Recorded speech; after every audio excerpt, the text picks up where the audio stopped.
arsitektur. Baik, nanti ada yang dia memang kualitatif, ada dia juga yang kuantitatif ya. Kira-kira ada banyak nggak nanti adik-adik yang akan mengambil jalur penelitian?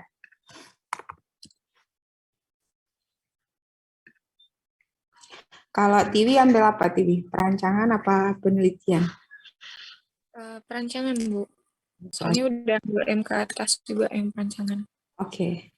Intan? Intan rencananya perancangan, Bu. Udah ada ambil MK yang pilihan perancangan juga. Oke.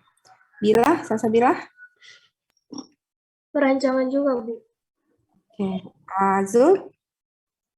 Perancangan juga, Bu. Perancangan. Fawaz? Perancangan, Bu. Oke. Edi? Perancangan juga, Bu. Perancangan. Yusrina? Kalau saya rencananya perancangan juga, Bu. Oke. Syafa? Perancangan juga, Bu. Oke.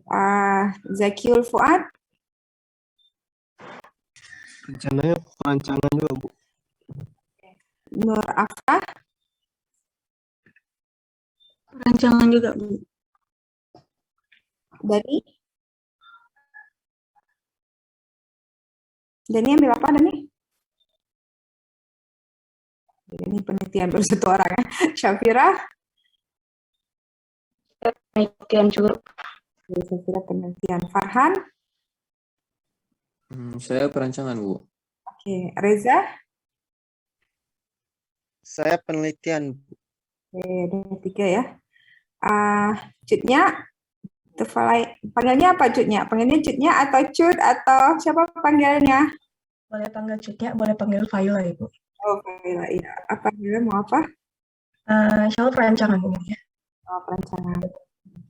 Kalau Nur Afrah? Perancangan, Bu. Oke. Rahma? Rahma ambil apa, Rahma? Rahma Satria? Rahma Sarita, Bu. Perancangan, Bu. Maaf ya, Rahma ya. Oke, perancangan. Jumara?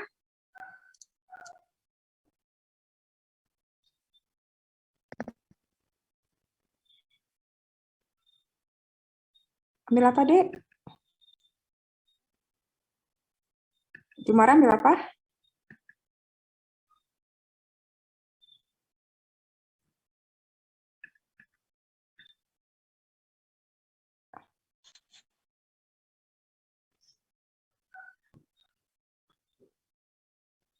Muhammad Al-Ghifari ambil apa?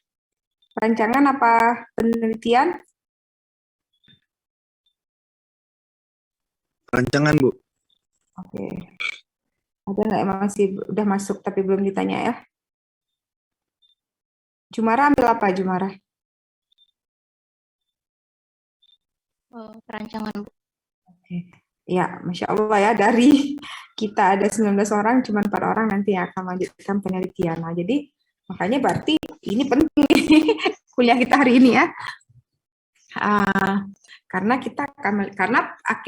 architectural research method ini juga sebenarnya adik-adik pakai di dalam perancangan ya. Bismillahirrahmanirrahim.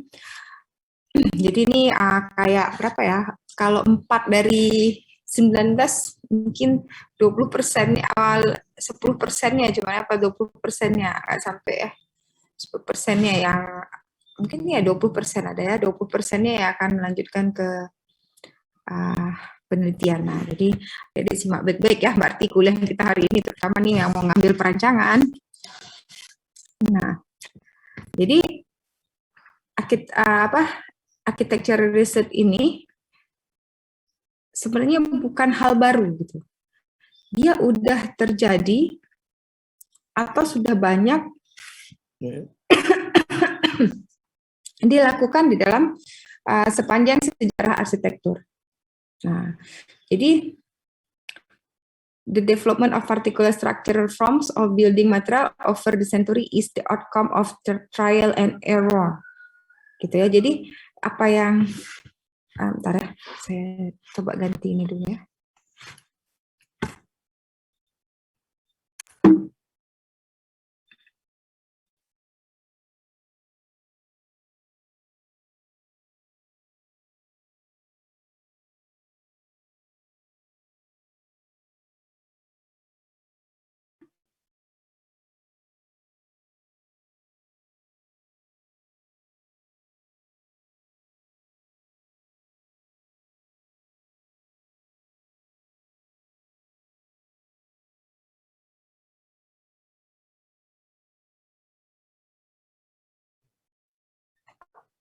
Oke. Mungkin ini lebih baik ya. Bentar. Nah, kita lanjut ya. Nah, jadi penelitian di dalam arsitektur itu bukan hal yang baru. Dia udah ada sepanjang sejarah arsitektur gitu ya. Nah, jadi sejarahnya bagaimana dan perkembangan arsitektur yang adik-adik lihat sekarang itu adalah sumbangsih dari penelitian di bidang arsitektur. Nah, makanya kita harus tahu sebenarnya penelitian di bidang arsitektur itu bagaimana gitu ya. Nah, jadi misalnya particular structural form of building materials yang adik-adik sekarang pakai, misalnya kalau dulu ya zaman saya belum ada tuh banyak,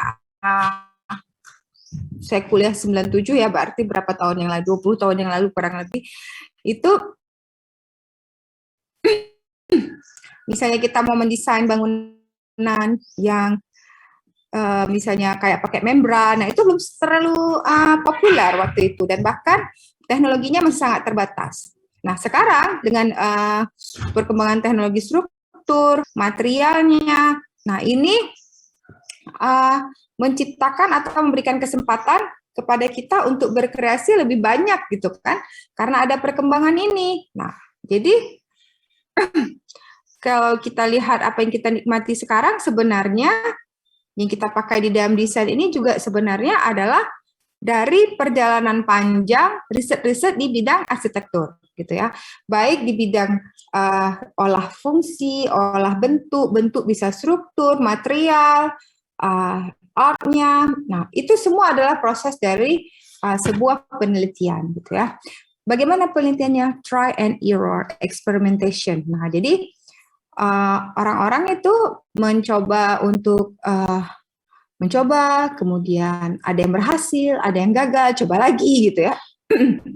Kayak adik-adik kan gitu ya, kalau misalnya lagi ngedesain, coba taruh gini, coba taruh gitu ya kan.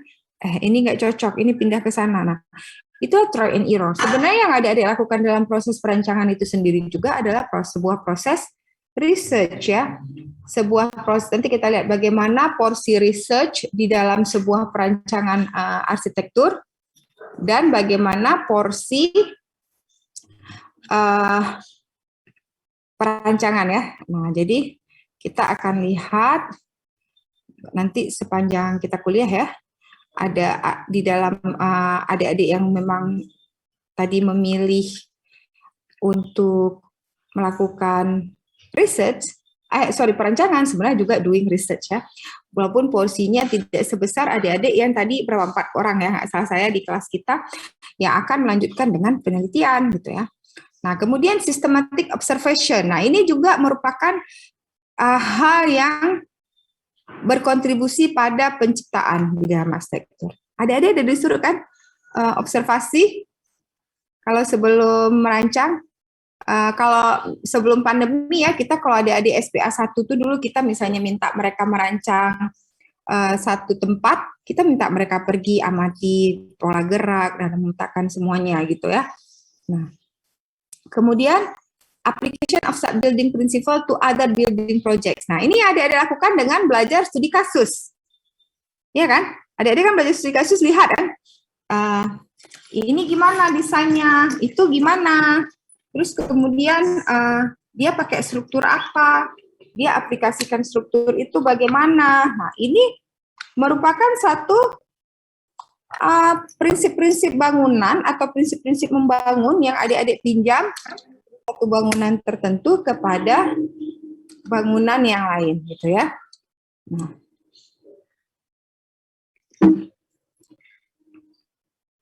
Nah, misalnya ini, flying buttress ini ya. Nah, sekarang ini teknologi dulu nih, waktu dulu dikembangkan. Kita lihat ya, bahwa dulu waktu pertama kali dikembangkan, dia nggak bisa seperti yang adik-adik lihat sekarang ini. Sekarang mau bentang lebar, mau apa ya, terserah kita ya, gampang sekarang. Nah, kalau dulu, nggak bisa. Nah, awalnya dia dicoba flying buttress ini kakek moyang atau awal cikal bakalnya struktur bentang lebar juga adik-adik yang adik-adik sering pakai sekarang ya. Sekarang gampang sekali, ada baja dan sebagainya. Tapi kalau di earlier developments-nya belum ada. Nah, jadi pertama para arsitek itu dan ahli bangunan, engineer mencoba seperti ini. dikasih apa namanya penyangga, ya kan? Untuk menyangga yang tinggi ini. Nah kemudian dikasih lagi penyangga di sini, coba ke sini, ternyata nggak berhasil. Nah akhirnya ini pola yang berhasilnya. Nah ini akhirnya dipinjam di banyak bangunan. Itu ya. Nah kemudian kita lihat bagaimana ininya apa namanya proporsi research-nya. Nah kita lihat kalau misalnya adik-adik sekarang yang mana nih? MS, PhD, B.Arch atau M.Arch, yang mana adik-adik sekarang? PhD. Bukan ya, adik-adik di yang pertama ini, B.Arch, Bachelor Architecture or Master Architecture. Nah ini desainnya segini porsinya. Tapi ada research juga di sini. Yang mana yang research adik-adik? Contohnya yang adik-adik melihat kepada tadi observation, melihat studi literatur, melihat studi kasus. Nah ini sisi practitioners adik-adik. Atau sisi, ini research adik-adik jika adik-adik menjadi practitioners. Nah, risetnya segini porsinya kira-kira. Nah, kalau adik-adik menjadi master tapi di bidang sosial atau lebih tinggi ya daripada M.Arch, nah atau consultants atau specialist firms, nah itu porsi risetnya makin besar. Tapi kalau adik-adik melaksanakan PhD atau S3 atau faculty scholars kayak saya, research scientist, porsi riset saya tuh segini, lebih besar. Paham ya? Jadi jangan mentang-mentang, oh saya nanti ngambil perancangan, ngapain sih belajar-belajar kali metode penelitian ini kurang tepat, karena adik-adik mengemploy sebagian metode riset ini di dalam perancangan adik-adik. Nah, contoh gampangnya adalah ketika adik-adik pergi ke lokasi survei, melakukan observation, nah itu research. Ketika adik-adik mempelajari studi kasus ya, studi banding tema, studi banding fungsi, atau studi precedence kita suka sebut, nah itu adik-adik sedang melakukan research. Ketika adik-adik berusaha memahami apa-apa yang adik-adik desain, itu juga research. Nah, jadi actually while you are doing design, you are also doing research at the same time. Nah, cuma proporsinya berbeda. Nah, misalnya kita lihat lagi ya, contribution-nya. Kita lihat lagi, kalau contribution di dalam ininya, different asset-nya, different apa istilahnya, ini different steps-nya ya. Nah, jadi different step-nya. Nah, kita lihat kalau untuk desain, nah, untuk desain kita lihat, suara saya jelas ya, adik-adik? Jelas, Bu. Oke, nah untuk desain misalnya kita lihat ya, proposal for artifact from small scale to large scale intervention. Nah, kalau di research kita lihat kontribusinya knowledge. Nah, jadi kalau desain itu sebenarnya apa yang kita desain itu juga merupakan research gitu ya, atau dia merupakan satu percobaan. Misalnya adik-adik coba desain bangunannya dengan jendela seperti ABC misalnya kan, yang misalnya diberi bukaan ke apa namanya, ke arah barat, diusahakan adanya ventilasi silang, pokoknya segala yang adik-adik pikir itu akan bekerja baik dengan suatu bangunan, maka adik-adik buatlah. Nah, itu juga merupakan suatu percobaan ketika juga apalagi bangunan itu sudah dibangun gitu ya. Dibangun itu menjadi satu percobaan yang nanti akan diuji gitu ya. Akan diuji oleh apa? Oleh pemakai gitu ya. Jadi waktu bangunan kita dipakai sebenarnya sedang diuji oleh pemakai. Kemudian kita lihat lagi di dominan prosesnya. Kalau desain itu dia lebih generatif ya, dari nggak ada menjadi ada. Kalau riset itu lebih analytical dan dia sistematik. Nah, kalau desain, kita coba lihat. Adik-adik kalau dalam desain, kira-kira membuat dari yang ada menjadi nggak ada, atau gimana? Ada nggak yang adik-adik desain tuh sebelumnya? Belum kan? Adik-adik mengerjakan sekarang untuk membuatnya di masa depan, betul ya? Atau besok, misalnya. Besok kan masa depan. Jadi dari nggak ada menjadi ada. Tetapi kalau research, adik-adik fokus di sekarang dan yang lalu. Nah, biasanya gitu. Genre-nya ya, temporal fokusnya. Jadi kan kita melihat misalnya, oh bangunan Fakultas Teknik udah dibangun, misalnya seperti itu. Seperti yang sekarang kita lihat misalnya kan. Nah, waktu kita lihat bangunan Fakultas Teknik itu bagaimana dia bekerja dan sebagainya, itu kita melakukan riset terhadap sesuatu yang sudah dibangun sebelumnya. Nah, kemudian kita lihat kalau impetusnya ya, impetusnya itu pencetusnya adalah kalau desain itu biasanya problem, permasalahan, kalau riset itu pertanyaan. Misalnya pertanyaannya kenapa bangunan itu tidak bekerja dengan baik? Kenapa bangunan itu tidak memberi perlindungan dengan baik? Misalnya. Nah, itu disebut dengan problem dan question ya. Nah, kemudian kita lihat bahwa kalau similarity-nya ya, nah kalau similarity tadi kan perbedaan, nah kalau ini similarity, nah sama-sama sebenarnya mereka menggunakan systematic and scientific ya proses.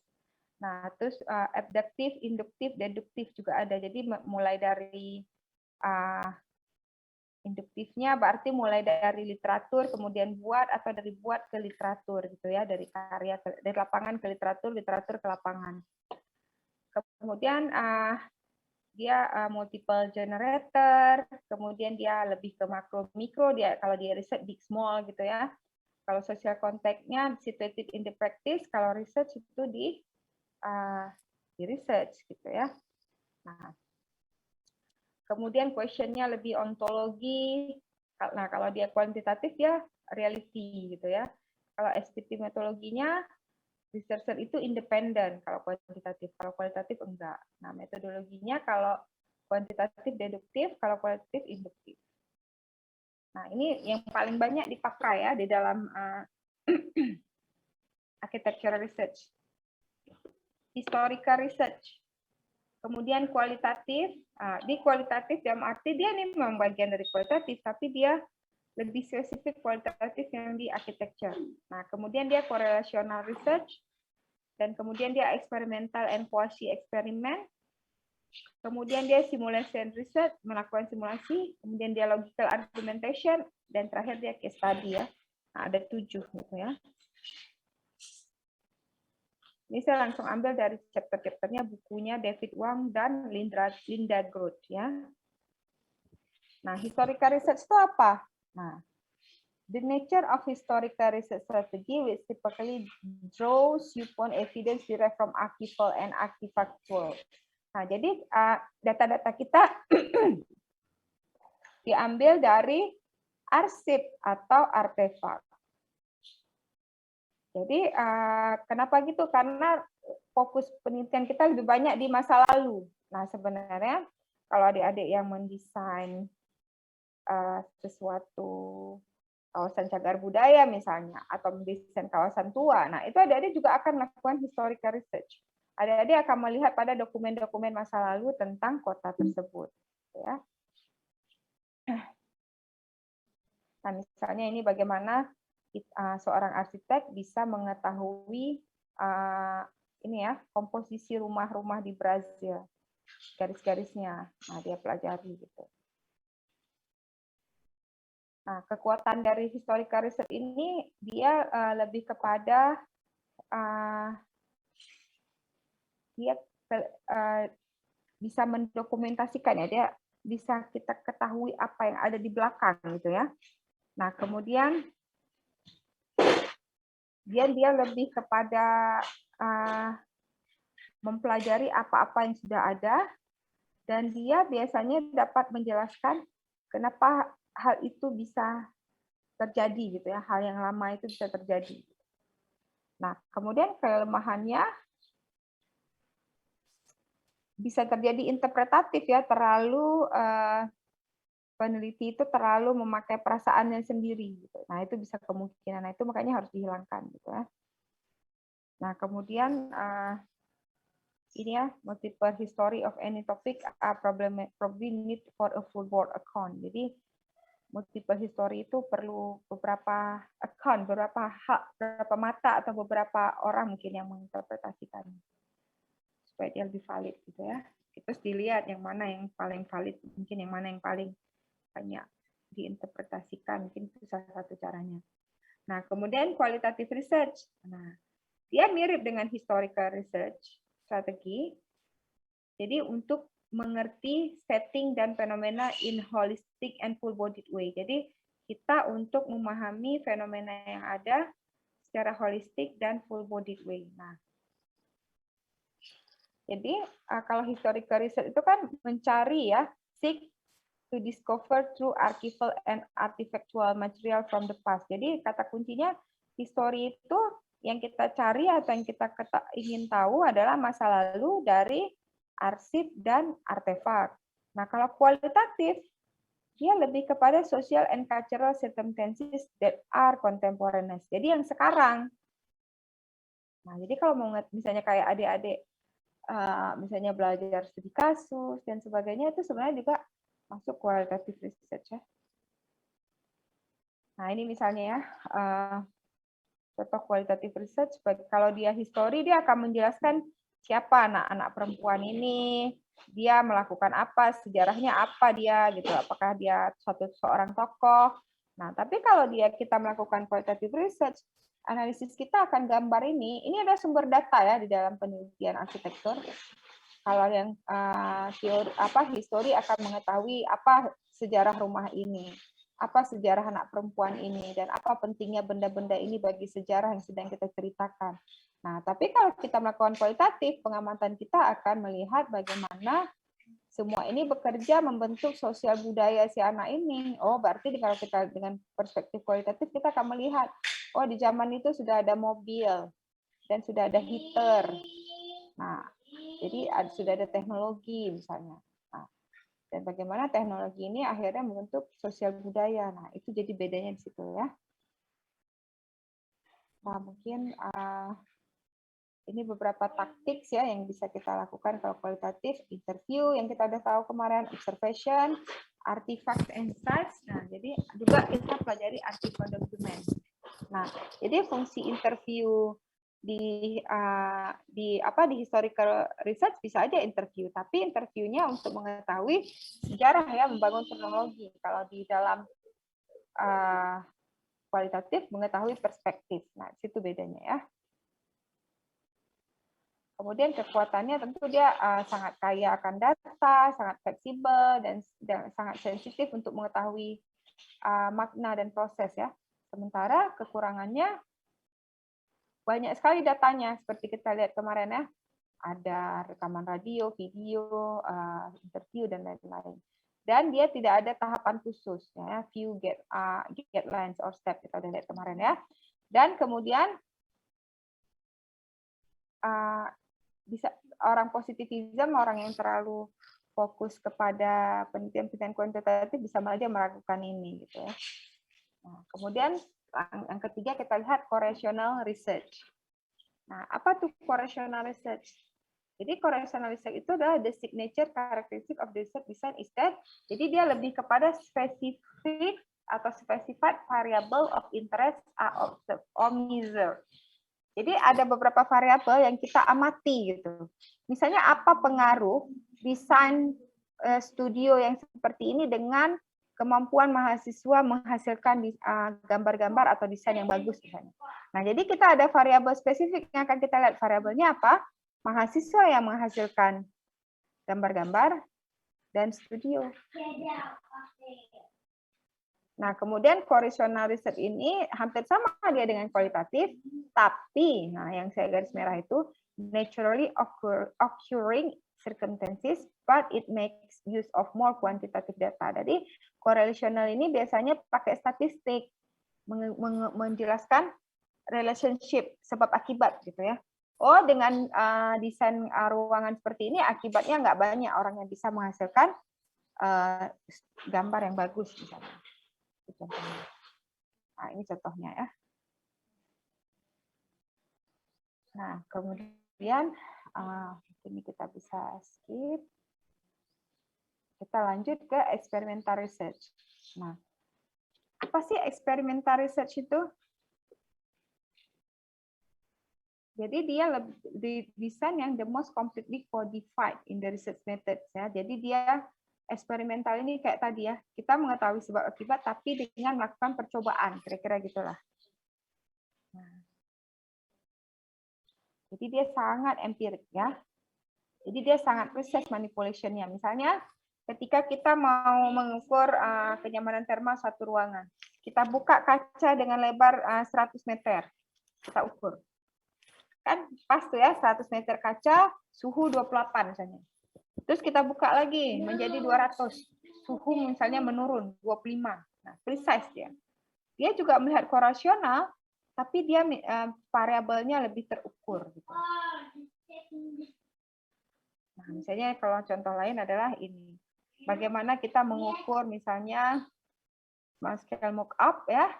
Bagaimana heating coolingnya kalau gini nih. Kalau ditutup plafonnya sama kalau dibuka gimana? Siapa yang lebih panas gitu. Nah, ini hanya alat aja katronnya untuk membuka menutup. Nah, siapa lebih bagus untuk ruangan ini. Nah, ini salah satu contoh experimental research. Kemudian risetnya apa lagi? Simulation research. Nah, simulation research ini ada manipulasi dan kontrol kata kuncinya. Ya, jadi kita ada simulasi dan kontrol. Nah, bagaimana kita bisa misalnya simulasi ini ya adik-adik suka buat, adik-adik udah mahir kan pakai SketchUp, 3D Max, AutoCAD, itu sebenarnya masuk simulation research. Adik-adik kan buat ya, mensimulasikan ya di dalam komputer, betul? Nah, kalau eksperimental tadi di dunia nyata adik-adik praktekkan, oh tambah ini, tambah itu kan, ada faktor yang ditambah, faktor yang diukur. Nah, kalau simulation itu adik-adik melakukannya di dalam komputer adik-adik gitu. Coba gambar, coba kita taruh gini. Adik-adik kan sekarang enak ya, software-software sekarang bisa bantu shading, betul ya? Bisa bantu lihat sinar mataharinya kan? Nah, jadi adik-adik bisa tahu, oh kalau kita taruh pembayangan segini mataharinya, oh nggak oke, panjangin lagi. Karena saya kan temanya asetotropis misalnya. Nah, jadi kalau simulation itu bedanya, dia hampir sama-sama kan, tadi saya sengaja taruhnya berurutan. Historical research mirip dengan kualitatif. Tapi bedanya kalau historical fokus untuk masa lalu, kualitatif fokus untuk masa kini. Nah, kemudian correlational research, kita menghubungkan dua hal yang berbeda gitu kan, dan dia lebih kuantitatif. Nah, kemudian eksperimen mirip dengan correlational, mengetahui sebab akibat, tapi dia kita kontrol dan kontrolnya itu terukur. Nah, kalau simulation research, kita ingin mengetahui sebab akibat juga, tapi tidak di dunia nyata, tapi lebih banyak kita lakukan di dalam simulasi komputer. Ya, nampak ya bedanya adik-adik ya. Jadi saya ikat kata kuncinya. Nah, misalnya nanti kita mau melakukan simulasi evacuation kalau ada banjir, banjir, ada fire ya, ada kebakaran gitu ya. Nah, ini beberapa hal ya, kalau misalnya adik-adik ingin melihat lebih luas lagi, misalnya pada skala kota bisa pakai ArcGIS, Virtual City gitu ya. Nah, atau adik bisa pakai real-time simulation, pakai Symbian Buildings, atau pakai Cave, atau nah sekarang kan lagi tren ya Building Information Modeling. Bagaimana kita mengontrol misalnya pembangunan atau perencanaan suatu gedung dari awal dengan BIM. Nah, BIM ini menjadi sangat populer sekarang karena BIM ini bisa membuat kita mengontrol suatu gedung itu mulai dari perencanaannya.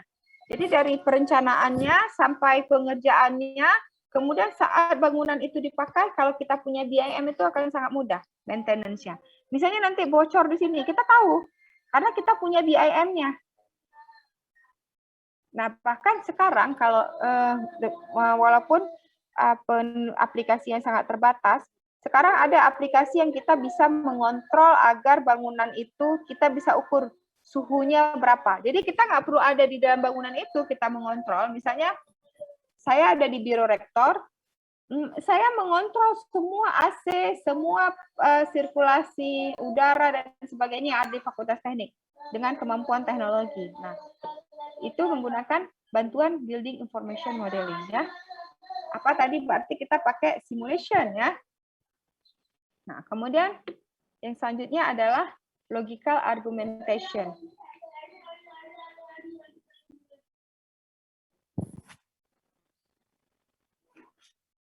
Nah, logical argumentation itu adalah strategi that share with simulation, jadi hampir sama dengan simulasi, emphasis on abstraction, jadi dia abstrak di dalam seperti modeling di dalam komputer gitu. Nah, tapi dia punya sistem yang logical order. Nah, jadi dia lebih kepada the philosophical or mathematical framing of closed system. Nah, jadi dia mirip gitu ya, mirip dengan mathematical framing of closed system. Nah, jadi dia lebih kepada ini ya, matematikal ya dan filosofikal ya. Nah, jadi kalau misalnya kita lihat tadi kalau historical research itu depend on constructed logic of interpretation, tapi interpretation ini dari dokumen dan artefak. Nah, dan dia adalah entail dengan narrative structure. Nah, kalau logical ini dia hampir sama dengan apa tadi simulation, tapi dia lebih banyak juga ke numbers ya. Nah, misalnya gini. Nah, ini contoh logical argumentation. Misalnya 21 critical experiences. Nah, jadi kita misalnya pengamatan kita di sebuah rumah sakit ya. Di mana titik-titik kritis di rumah sakit ini? Satu, di lampu merahnya orang udah lama kali nunggu, bisa sampai ke UGD misalnya ya. Kalau kita coba adik-adik dengan kita analisis rumah sakit kita ya. Nah, sama-sama nih kita belajar research. Nah, kalau kita lihat ini nih. Dia nih masalah sign yang nggak jelas. Ada simpang ya, kemudian penunjuk arah, parkir. Ini titik-titik krusial sebuah rumah sakit. Kemudian jarak parkir, akses ke UGD-nya yang menanjak. Kemudian sampai kepada ini apa resepsionisnya, sampai ada yang nggak mampu lagi nih, kita lihat nomor 13 naik ke tempat tidurnya dan sampai masa perawatannya dan sebagainya. Coba adik-adik sekarang kira-kira analisis dengan rumah sakit Zainal Abidin kita, kira-kira titik kritisnya di mana?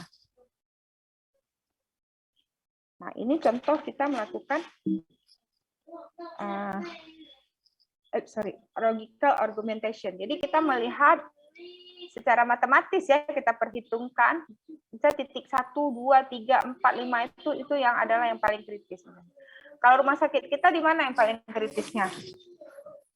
Sebelum masuk rumah sakit dulu di mana?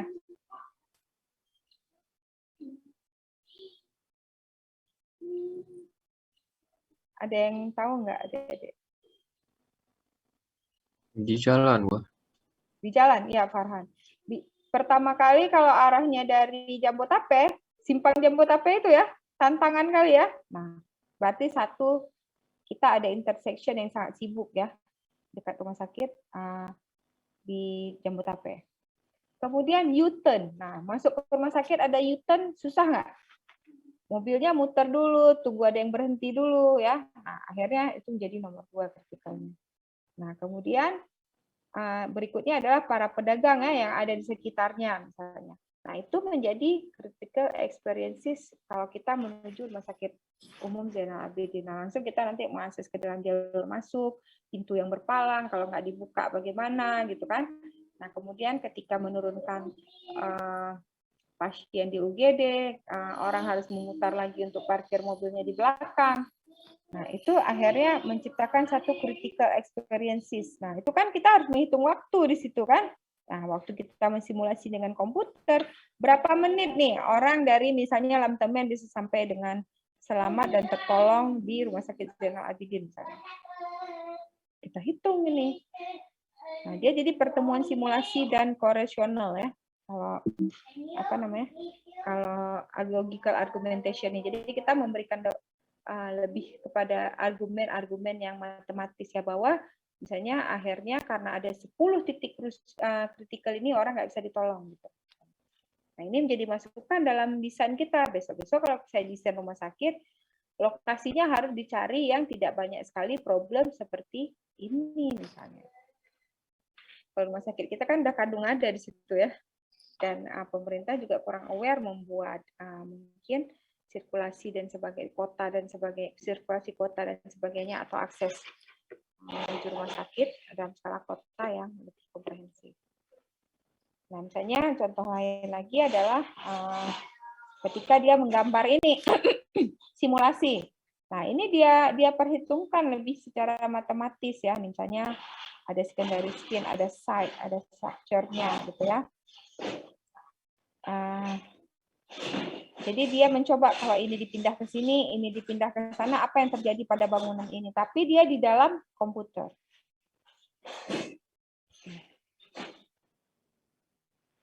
Mungkin ini si Frank Lloyd Wright ya, Machine and Architectural Beauty.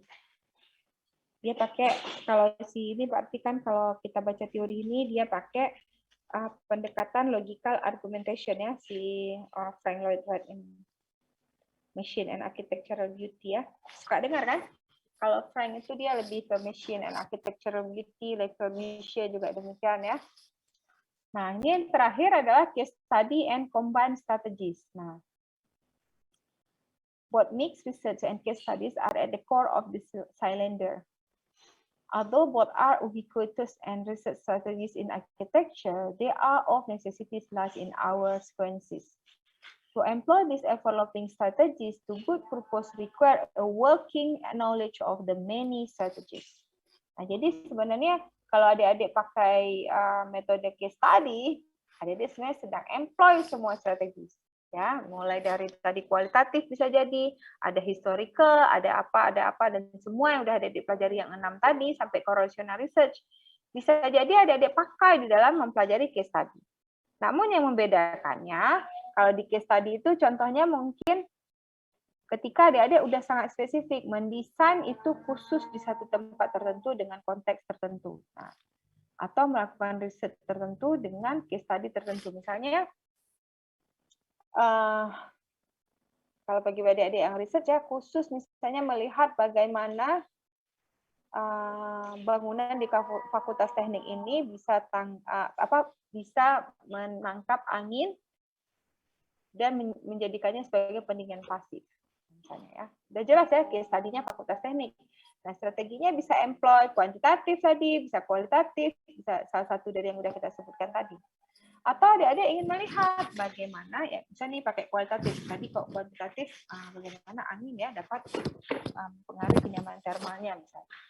Nah, kalau kualitatif misalnya, bagaimana misalnya dengan desain studio yang seperti plan A, arrangement A, membuat orang memakai studio lebih tinggi. Ya, itu contohnya. Nah, kemudian sekarang katanya banyak peneliti di berbagai disiplin menggabungkan beberapa riset desain dengan menggunakan pendekatan case study ini. Nah, jadi ini paling populer ya case study ini. Karena dia bisa investigated holistically using a variety of data collection and analysis tactics. Jadi dia pakai paling ini katanya case study-nya, paling kompleks, paling bisa menghasilkan hasil riset yang bagus katanya.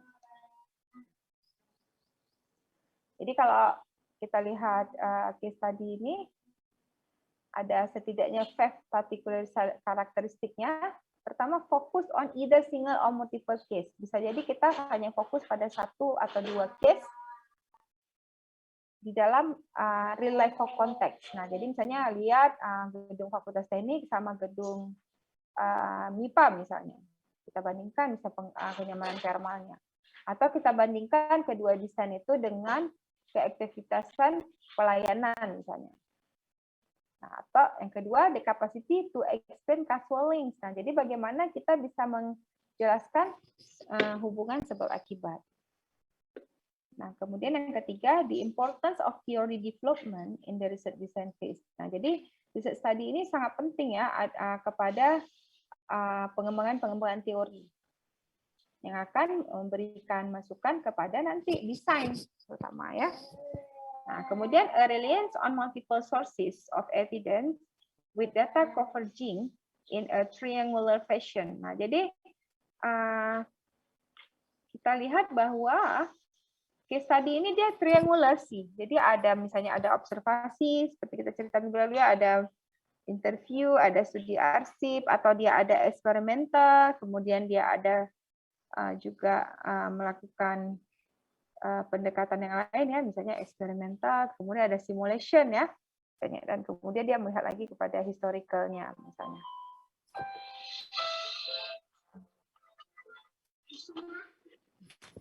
Jadi Mama, kalau misalnya Mama lagi ngajar ya, nanti Mama telepon setengah jam lagi ya.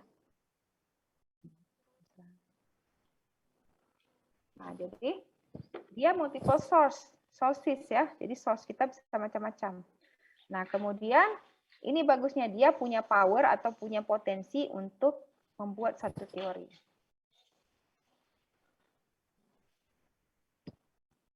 Nah, ini tipologi case study design ya.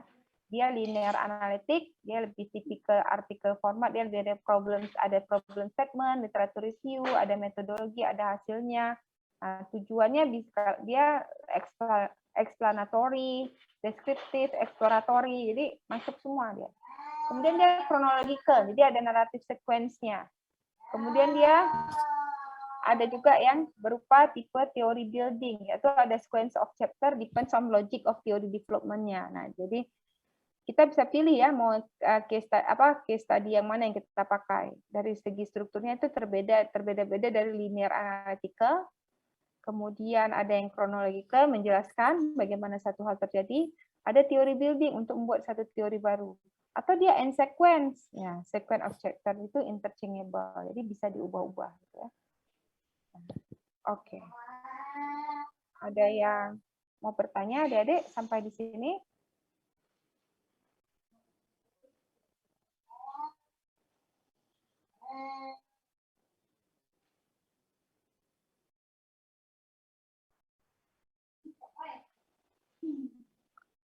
Ada kira-kira yang mau berdiskusi atau bertanya, atau semoga semua udah jelas ya. Sekarang kita lihat bagaimana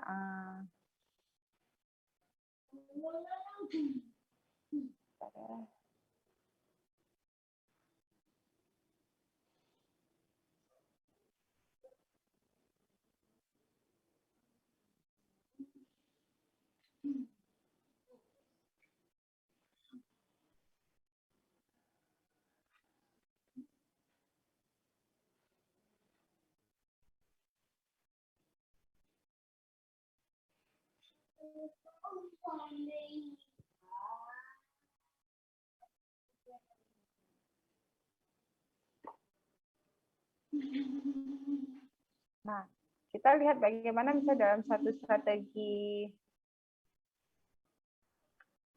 paling mudah ya, bagaimana kita membuat sekarang pertanyaan interview ya bagi adik-adik yang ingin mengambil, ini mungkin sangat teknis bagi yang ingin mengambil penelitian misalnya ya.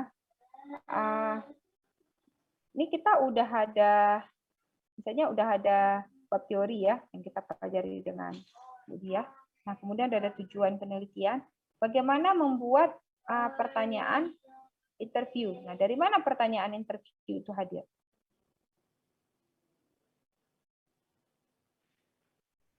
Nah, misalnya kita lihat ya, ini saya ambil contoh dari salah satu penelitian teman-teman adik-adik. Nah, di penelitian ini ingin diketahui bagaimana persepsi masyarakat tentang penggunaan pendekatan adaptive reuse dalam pelestarian gedung juang. Jelas ya pertanyaannya ya? Nah,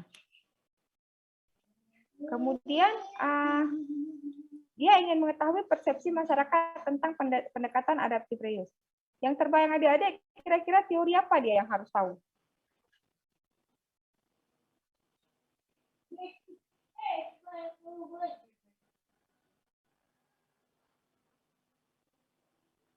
Teori apa, Dek? Harus kita ketahui kalau kita ingin mengetahui ini.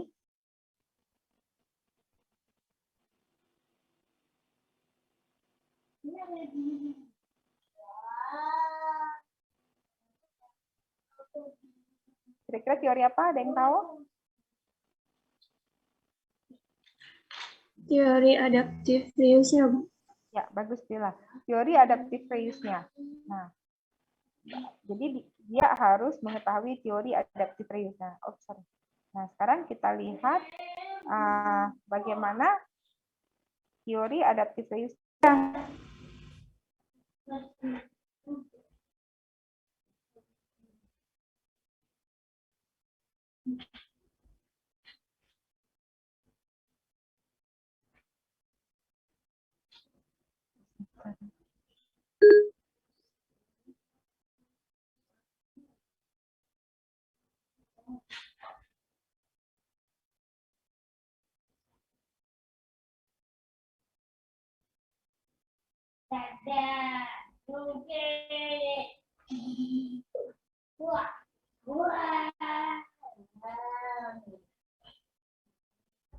Nah, akhirnya kita harus tahu dulu, kan adaptive reuse itu adalah bagian dari konservasi ya.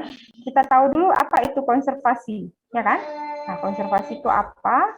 Setelah kita ketahui apa itu konservasi, dan ternyata ada berbagai strategi ya, kita jelaskan, ada restorasi, rekonstruksi, replika, sampai adaptive reuse. Nah, kemudian kita akan fokus kepada adaptive reuse. Nah, di sini mulai kita kasih tahu, misalnya menurut Saputra dan Firdaus, adaptive reuse itu adalah satu proses bla bla bla bla. Namun menurut Austin dan Kente, hal ini sering disebutkan sebagai proses bla bla bla bla bla. Nah, kemudian kita jelaskan berbagai teori dari berbagai ahli bahwa adaptive reuse itu ada seperti ini. Nah, kemudian kita tawarkan adaptive reuse sebagai sebuah alternatif solusi. Nah, kita jelaskan bagaimana apa manfaatnya. Nah, kemudian kita harus tahu prinsip-prinsip adaptive reuse apa. Nah, di sini mahasiswa ini memilih satu teori tertentu dari Al-Mahdar. Nah, dia pakai teori Al-Mahdar bahwa prinsip adaptive reuse itu ada authenticity, kemudian ada perkuatan, profit, yang kedua, terus kemudian ada yang nomor tiganya, saya lupa. Dia ada tiga pendekatan ya. Nah, kemudian yang tiga si Mahdar ini untuk dia buat pertanyaan penelitian, kita lanjut ke bab tiganya.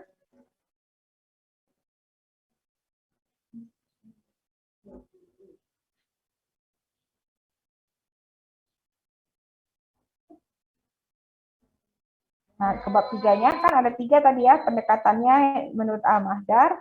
Untuk adaptive reuse itu ada tiga. Nah, authenticity, perkuatan profit, dan adaptif dan fleksibilitas.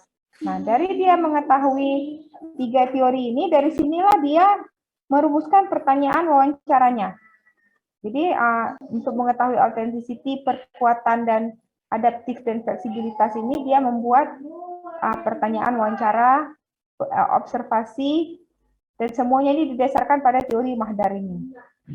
Nah, misalnya jawaban pertanyaan tentang authenticity ya, teorinya identifikasi keaslian authenticity bangunan. Nah, ini juga sesuai dengan UNESCO 2012.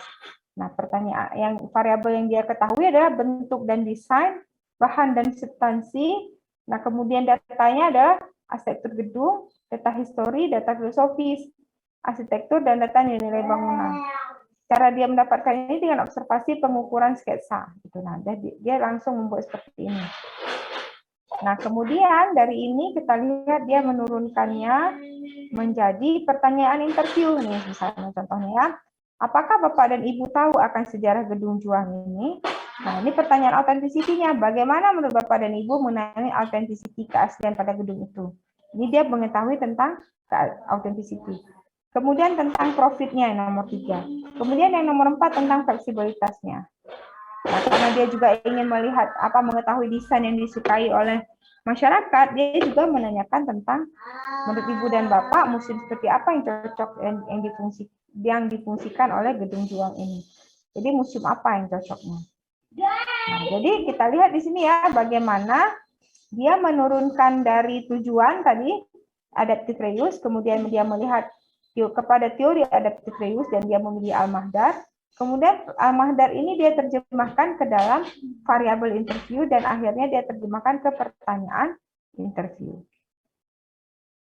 Semoga jelas ya kasusnya ya.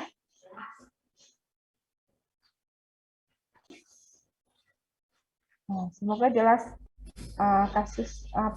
dengan kasus ini semoga jelas bagaimana cara kita membuat satu pertanyaan interview di dalam kualitatif. Jadi dimulai dari kita tujuannya apa, masalah kita apa, kemudian dari masalah itu kita ingin menyelesaikan masalah itu bagaimana, kemudian teori apa yang kita pakai. Nah, sebenarnya ini sangat relevan dengan adik-adik yang perancangan. Adik-adik kalau sebelum merancang, misalnya adik-adik mau merancang arsitektur hijau misalnya, harus tahu ya teori arsitektur hijau, betul ya? Dan harus tahu karakteristik arsitektur hijau itu apa. Adik-adik biasanya akan lebih baik kalau pilih misalnya arsitektur hijau teorinya udah dipadukan misalnya antara teori saya, Bu Iziah dan Pak Aswa misalnya, akhirnya arsitektur hijau itu adalah ABCD. Nah, dengan model ABCD itu adik-adik terjemahkanlah aspek-aspek itu ke dalam rancangan adik-adik. Nah, itu bagi yang perancangan. Nah, bagi yang penelitian, aspek-aspek ABCD itu menjadi dasar kita merumuskan pertanyaan interview nantinya untuk kemudahan. Semoga jelas ya. Ada lagi yang mau ditanya? Ada yang mau bertanya?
Ada yang bertanya lagi, adik-adik? Kalau nggak ada, mungkin demikian ya kuliah kita hari ini. Insya Allah minggu depan kita langsung praktek bagaimana membuat satu penelitian kualitatif, bagaimana mengambil datanya langsung, dan bagaimana mengolah ya. Besok jadi minggu depan siap-siap untuk eksploratif ya. Bagi adik-adik boleh siap-siap, kita ada berapa semuanya? 30 lah ya. Satu kelompok 5 orang ya, jadi ada 6. Siap-siap kelompoknya, karena minggu depan kita lebih hands-on aktivitasnya. Adik-adik bekerja sama teman-temannya ya. Jadi kita langsung praktek yang banyak kali teori nanti. Jadi juga nggak paham ya. Kalau nggak ada yang bertanya, demikian ya kuliah kita hari ini. Insya Allah minggu depan kita akan ketemu untuk langsung praktek. Insya Allah. Assalamualaikum warahmatullahi wabarakatuh.